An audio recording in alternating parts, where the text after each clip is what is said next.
आज आपण करणार आहोत वांग्याचं भरीत. पहिल्यांदा वांगं भाजून घेतलं, नंतर लागणारे साहित्य: कांद्याची पात, टोमॅटो, कांदा, लसूण, शेंगदाणे.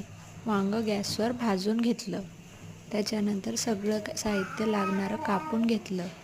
मग तडका टाकला. आधी टाकलं लसूण, जिरे, मग शेंगदाणे चांगले फ्राय करून घेतले.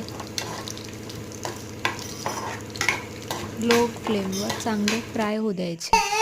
नंतर वांगं भाजलेलं आहे, त्याच्यावर लाल तिखट, हळद, मीठ, मसाला हे टाकून घ्यायचं.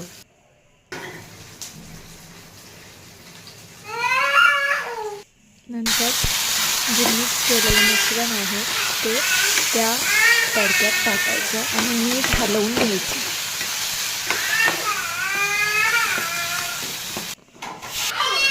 अशा प्रकारे आता हे दिसत आहे.